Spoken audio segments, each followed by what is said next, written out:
올해 초 대출 금리 인상에 따라 올해 22년 재계약한 첫 번째 건물의 대출 금리와 이자는 안녕하세요. 월급쟁이 건물주 월건주입니다. 오늘은 제가 작년에 공개한 첫 번째 건물의 수익률이 22년 현재 어떻게 변화되고 있는지에 대해서 말씀드려 볼까 합니다. 아마 영상을 끝까지 보신다면 첫 번째 건물의 월세 수익률의 변화와 대출금리 인상에 따른 은행 이자와의 상관관계를 이해하실 수 있을 것 같네요.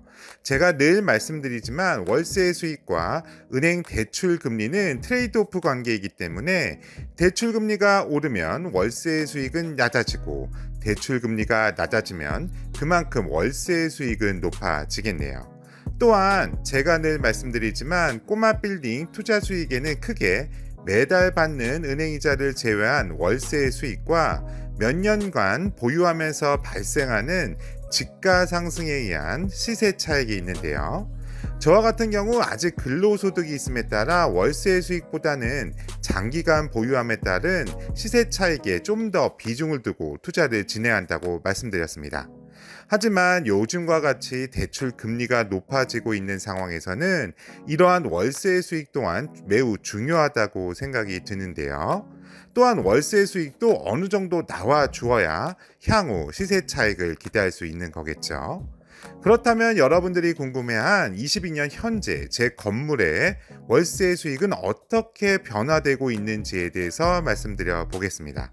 그렇다면 제가 매입했던 당시 월세 수익부터 확인해 볼까요? 제 첫 번째 건물인 약 5년 전인 19년도 경기도 모 지역 5층짜리 건물을 22억 6천만 원에 매입하게 되었고 당시 대출은 11억 정도 받았고 이에 따른 실투자금은 약 10억 정도 되었네요. 매입 당시 월세와 관리비, 부가세 별도로 당시 매달 870만 원 정도였습니다.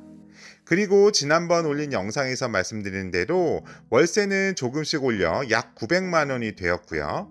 당시 은행 대출 금리는 2.34%였고 당시 건물 운영비는 매월 약 85만 원 정도 소요되어 매월 수익은 세전 약 600만 원 정도로 세전 수익률 6%대 후반이라고 말씀을 드렸네요.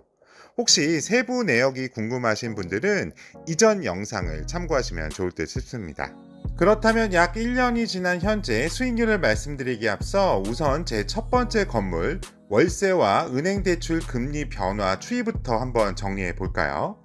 그래프를 보시는 바와 같이 앞서 말씀드린 대로 19년 초 5개 층에 합한 월세와 관리비는 매달 약 870만 원 정도였습니다.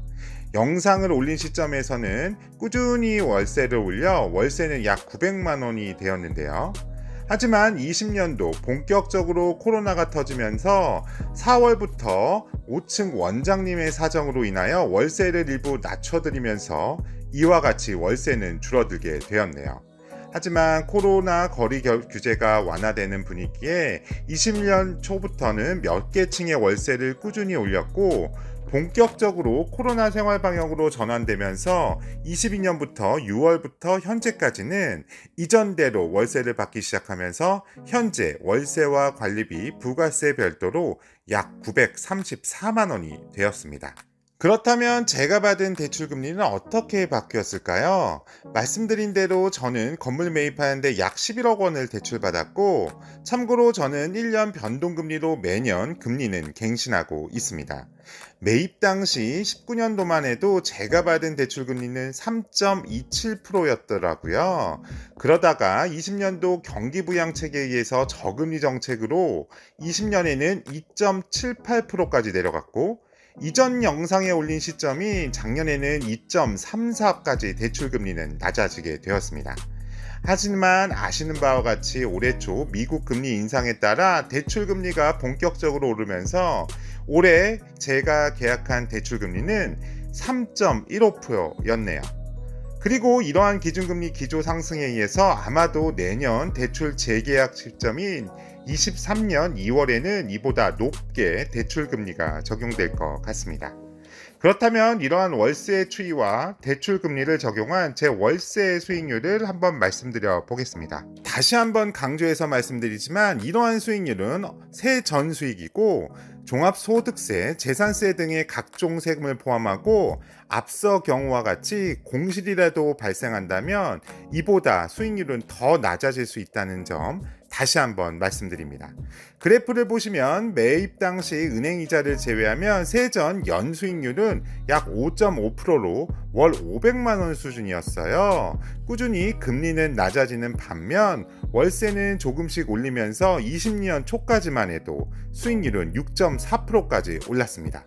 하지만 앞서 말씀드린 대로 5층의 월세를 낮춰주었기에 20년 4월부터는 수익률은 5.9%까지 낮아지게 되었고, 다른 층 월세를 올리면서 수익률은 6.7%까지 상승하였지만 대출금리가 올해 초 3.15% 적용되면서 수익률은 다시 6.4%가 되어 월 550만 원 수준으로 내려왔네요. 결론적으로 지난번 영상 대비 매월 세전 약 50만 원이 오히려 낮아졌습니다. 아마도 재산세 종합소득세를 포함하면 3, 4% 수준에 불과하겠는데요. 그렇다면 향후 수익률은 어떻게 될까 생각을 해볼까요?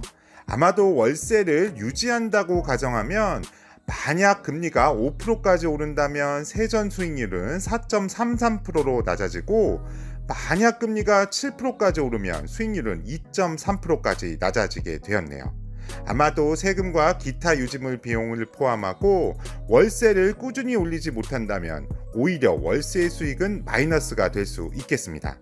참고로 제 첫 번째 꼬마 빌딩 업종이 병원이 많고 수익률이 상대적으로 다른 건물에 비해서 높은 편이었지만, 아마도 광남과 같은 건물에서는 월 수익이 2%, 3%대 수준에 불과하기 때문에 대출금리가 약 5%까지만 올라도 월세 수익은 마이너스로 될 것 같네요.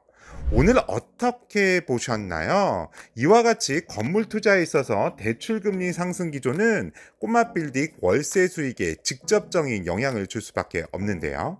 즉, 아무리 월세를 조금 올린다 해도 대출금리 인상 한 방에 수익률은 낮아질 수 있는 거겠네요. 따라서 월세 수익 목적으로 꼬마 빌딩 투자를 한다면 최근과 같은 대출금리 인상 분위기에서는 꼬마 빌딩 투자가 맞지 않을 수도 있습니다. 또한 저와 같이 꼬마 빌딩 투자는 월세 수익보다는 중장기적으로 보유함에 따른 시세 차익에 좀 더 비중을 두며 투자해야 될 것 같고요. 이에 본인의 투자 자금을 고려하고 대출 금리를 생각하여 대출 비중을 조절해 봐야 될 것 같고요. 또한 최근과 같이 대출금리 상승 기조에서는 월세 수익이 어느 정도 확보되는 지역과 또는 꾸준히 월세 상승 가능성이 있는 지역에 보다 신중하게 꼬마 빌딩에 투자해야 되는 시점인 것 같습니다. 오늘은 여기까지 말씀드렸고요. 제 영상이 좋았다면 구독과 좋아요 부탁드립니다. 감사합니다.